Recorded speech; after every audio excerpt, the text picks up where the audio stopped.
Picture this: a still pond reflecting the serene sky above, undisturbed by ripples, and a single lotus blooming gracefully in its clear waters.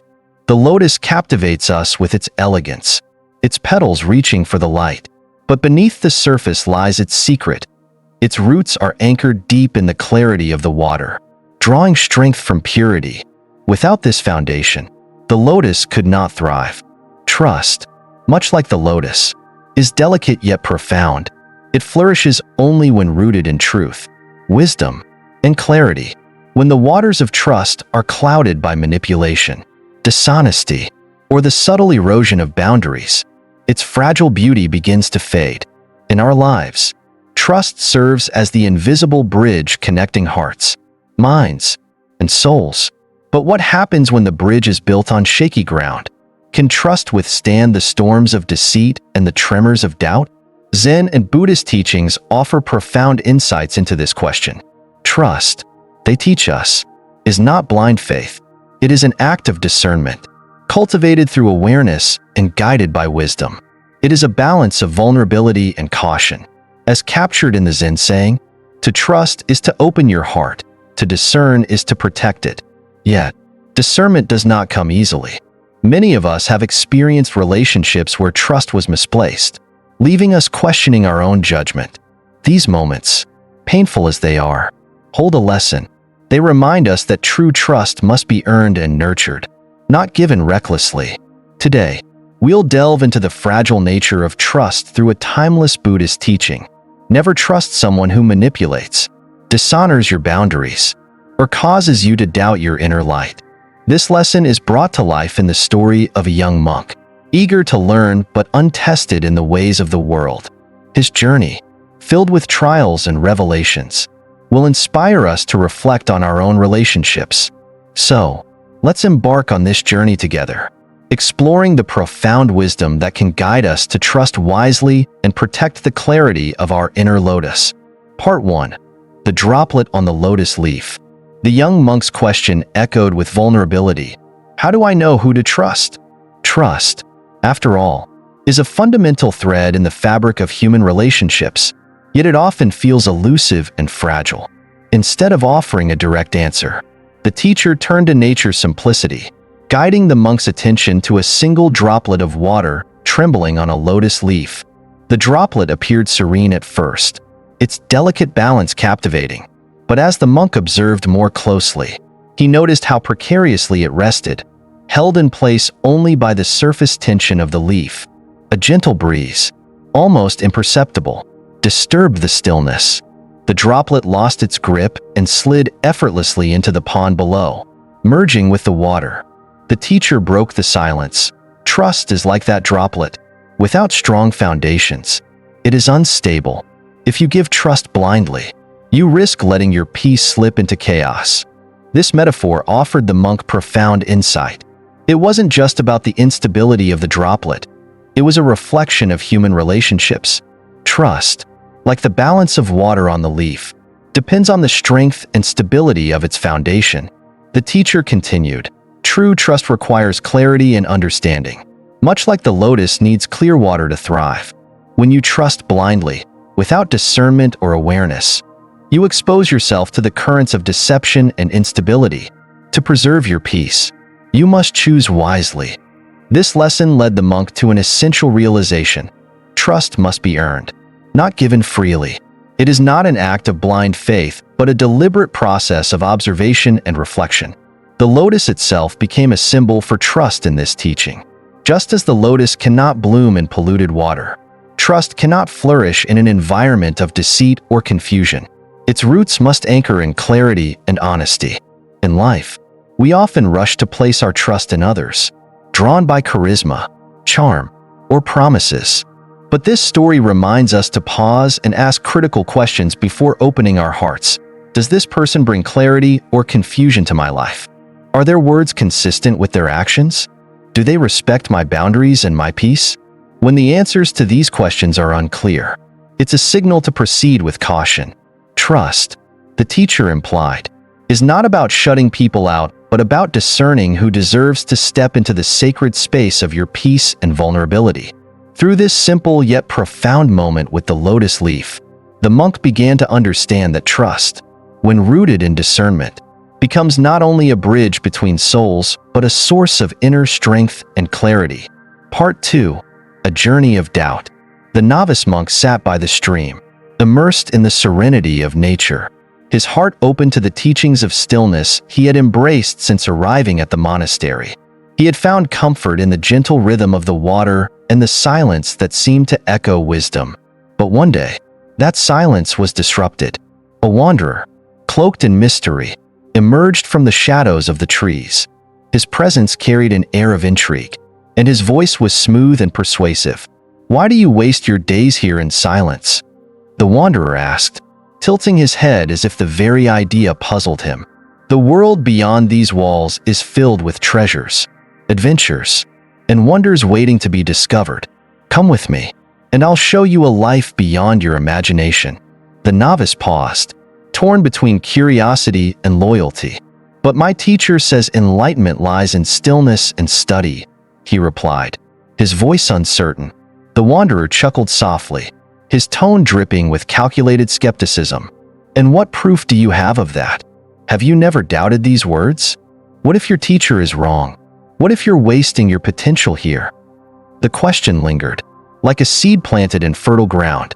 The novice, innocent and unguarded, felt a flicker of doubt, a shadow that had never crossed his mind before. For the first time, his trust in his teacher wavered. This moment was pivotal. In Buddhist philosophy, doubt is recognized as a powerful tool, capable of either enlightenment or destruction. The Buddha himself warned, "Beware of those who sow doubt not to enlighten, but to control."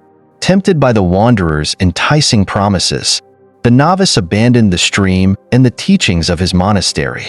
At first, the wanderer's world dazzled him. He experienced grand feasts in bustling towns, vibrant festivals, and the thrill of new experiences. It all seemed magical, as though he had stepped into a dream. But as the days turned to weeks, the novice began to notice a pattern. Each offering, no matter how grand, came with conditions. The wanderer's words, initially warm and inviting, began to feel heavy with expectation.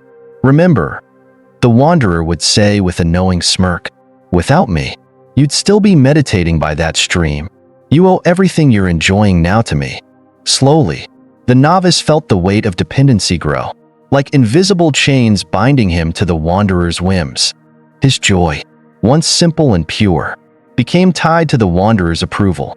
The more he followed, the more he felt his freedom slipping away. The novice's journey shows how doubt, when planted by manipulation, can lead us astray. What initially feels like liberation can become a subtle form of enslavement, trapping us in a cycle of reliance and confusion. Doubt, when wielded with ill intent, erodes our clarity and inner peace, leaving us vulnerable to control. The novice's innocence had made him an easy target, but this experience was not without purpose. It would soon become a lesson in discernment, a hard-earned understanding of the delicate nature of trust, recognizing manipulation. Haven't we all encountered a wanderer in our lives? Someone who, with their smooth words and apparent generosity, seems to offer us the world but slowly chips away at the foundation of who we are? These individuals don't appear as villains. On the contrary, they often come across as saviors, allies, or even mentors. But beneath their charm lies a subtle, corrosive influence that undermines our confidence and values. I vividly recall a time in my own life when I encountered such a person. A colleague, seemingly supportive and kind, appeared to take a genuine interest in my work and personal growth. They would frequently offer advice, which at first felt constructive and helpful. But over time, their words began to carry a different tone, less about encouragement and more about instilling doubt. "Are you sure that's the right approach?" they'd ask. Or, "You're good, but if you really want to succeed, you'll need my help." At first, I dismissed these comments as well-meaning, but as they accumulated, I found myself second-guessing my abilities. Decisions I would have confidently made on my own now felt uncertain without their validation. I didn't realize it at the time, but this was a form of manipulation. Their aim wasn't to build me up. It was to make me dependent on their approval. This experience aligns closely with Zen wisdom. True companions, as the teachings remind us, are those who guide us toward clarity, not confusion. They help us see our own light more clearly, empowering us to stand on our own. Manipulators, on the other hand, thrive in murky waters. They create doubt, not to inspire growth, but to tether us to their control. This leads to a vital question we must ask ourselves in any relationship. Does this person's presence bring me clarity or confusion? If their influence clouds your inner peace, it's a sign to reevaluate the role they play in your life. Recognizing manipulation requires introspection and courage. It involves paying attention to patterns. Do they encourage self-reflection, or do they make you feel small? Do their words and actions align with a genuine desire to see you thrive independently, or do they seem designed to make you rely on them? These reflections aren't always easy. When trust is involved, it's natural to give others the benefit of the doubt. But as Zen teachings remind us, discernment is an act of self-compassion. By asking these questions and being honest with ourselves, we can begin to separate genuine relationships from those that slowly erode our inner strength. In doing so, we protect the clarity and peace that form the foundation of our trust. Part 3. Boundaries and Freedom. As the novice followed the wanderer, what began as a promise of adventure and enlightenment soon revealed itself to be a subtle form of control. The wanderer's acts of generosity, providing feasts, introducing the novice to new experiences, and offering worldly advice, seemed noble at first. Yet, beneath this veneer of kindness lay an unspoken demand. The novice's growing dependence on the wanderer's approval and guidance. Every gift came with strings attached, and the wanderer disregarded the novice's individuality and values, leading him further from his inner peace. This dynamic exposes a crucial lesson: the importance of boundaries in relationships. Without boundaries, trust becomes entangled with control, blurring the line between support and manipulation. Relationships devoid of clear boundaries often turn into a breeding ground for resentment, leaving one party drained and the other wielding unchecked influence. In Buddhist teachings, boundaries are seen not as barriers, but as sacred spaces where mutual respect can flourish. They are an expression of love for ourselves and for others, ensuring that trust and connection remain balanced. True trust honors freedom, allowing each person to thrive as an individual, rather than demanding submission or conformity. In modern life, this lesson is all too familiar. Consider the relationships where one person continually sacrifices their needs, desires, or values to maintain harmony. It could be a partner who always compromises to avoid conflict, a friend who feels obligated to say yes to every request, or a colleague who takes on more work than they should to keep the peace. While these acts may stem from good intentions, over time, they create an imbalance that erodes the spirit and breeds resentment. This is why boundaries are so vital. They allow us to protect our autonomy and peace while fostering genuine, mutual trust. Setting boundaries is not about rejecting others. It's about creating a foundation for relationships that uplift and respect both parties. A boundary might look like saying no to unreasonable demands, expressing your own needs without guilt, or stepping back from a relationship that consistently disregards your well-being. The Buddhist concept of upekkha, or equanimity, teaches us the value of balance and non-attachment. Even in relationships, boundaries reflect this principle, ensuring that we remain centered and grounded, even as we connect with others. To discern the role of boundaries in your relationships, ask yourself, do I feel safe expressing my needs and desires? Does this person honor my autonomy, or do they expect me to conform to their expectations? Is the trust between us mutual, or does one person bear the weight of sacrifice? When relationships respect boundaries, they become spaces of growth, freedom, and mutual support. Without boundaries, they risk becoming chains that bind rather than bridges that connect. The novice's journey illustrates the consequences of neglecting boundaries. Drawn into the wanderer's world, he lost sight of his values and autonomy, mistaking control for kindness. Yet his experience also holds a powerful reminder. Boundaries are not just protective, they are transformative. creating space for clarity, freedom, and true trust to flourish. Part 4. The Mirror of Clarity. One evening, under the quiet canopy of stars, the novice found himself seated by a still pond. The waters mirrored the world around him, a serene sky, the gentle rustling of leaves, but when he gazed closer, he saw a reflection that startled him. The face staring back was his own, yet it felt unfamiliar. His once bright eyes, filled with curiosity and peace, now seemed clouded, burdened by doubt. His heart, once steady with purpose, felt heavy with confusion. In that profound stillness, the novice began to piece together the truth. The wanderer, who had promised him freedom, had instead ensnared him in a web of illusions. The novice realized that the joy he thought he had found was not genuine. It was tethered to the wanderer's control. His journey with the wanderer had not expanded his horizons. It had narrowed them, obscuring his path to inner peace and clarity. This moment of self-reflection was transformative. The novice saw with startling clarity how far he had drifted from his own values, his teacher's wisdom, and his sense of self. The wanderer's promises had seemed enticing, but they had clouded his perception of true freedom. The next morning, he made a decision. With each step back toward the monastery, he felt the weight of dependency and doubt begin to lift. When he finally arrived, his teacher greeted him with understanding, as though anticipating his return. The teacher's words resonated deeply. Never trust someone who causes you to doubt your inner light. True relationships illuminate your path without demanding control. This profound truth is a cornerstone of Buddhist wisdom. In life, we often encounter individuals who, intentionally or unintentionally, dim our light. They might sow seeds of doubt under the guise of care, or make us question our worth to strengthen their influence over us. But true companions do the opposite. They reflect our inner light back to us, helping us see ourselves more clearly. They guide without controlling, encourage without imposing, and support without conditions. They do not manipulate us into relying on them, but empower us to rely on ourselves. The novice's journey serves as a powerful reminder that clarity begins within.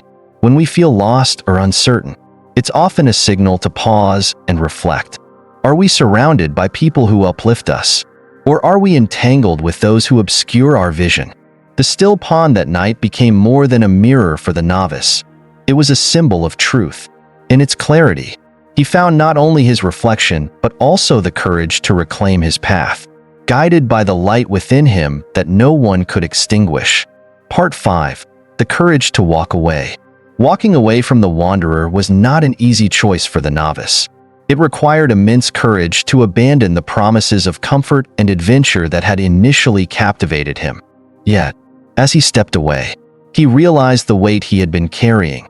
An invisible burden of dependency and doubt was beginning to lift.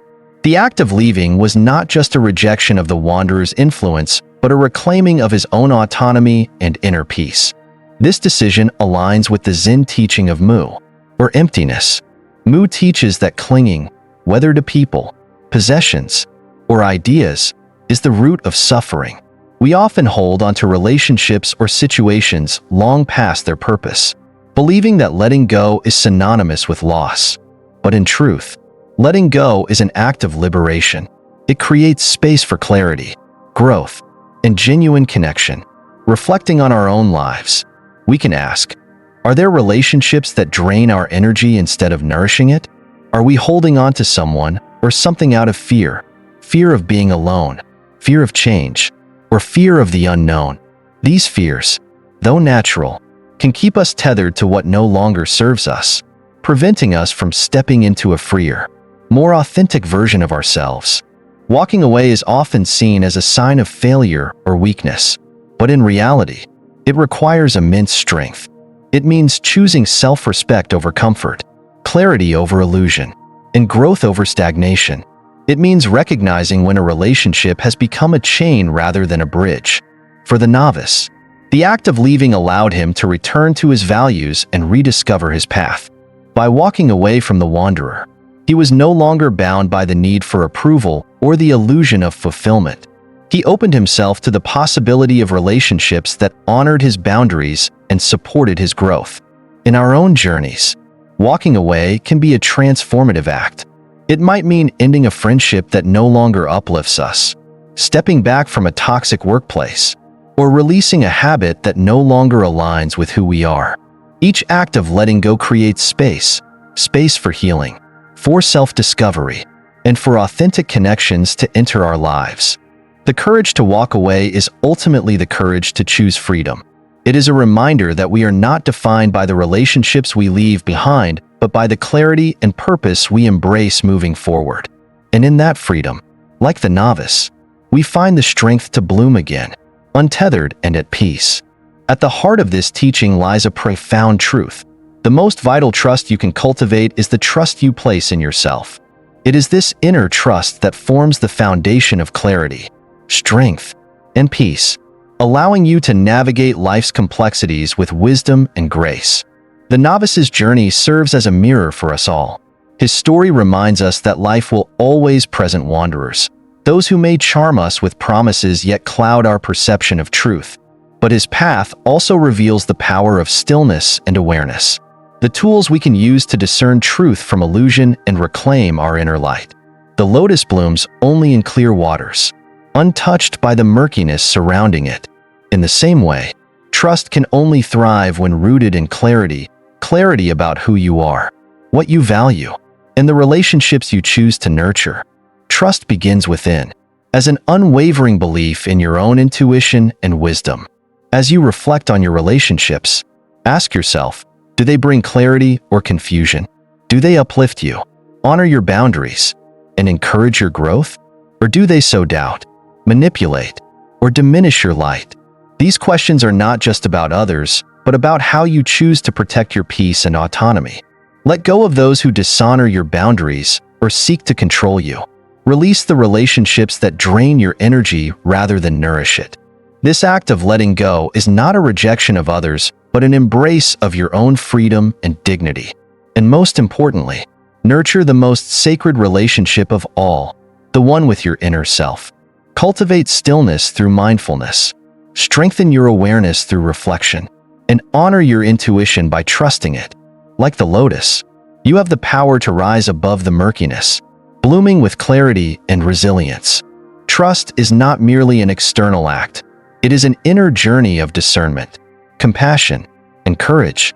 As you walk this path, remember that the foundation of every meaningful relationship begins with the trust you cultivate within. May you always choose clarity over illusion, and may your inner lotus bloom with strength and peace.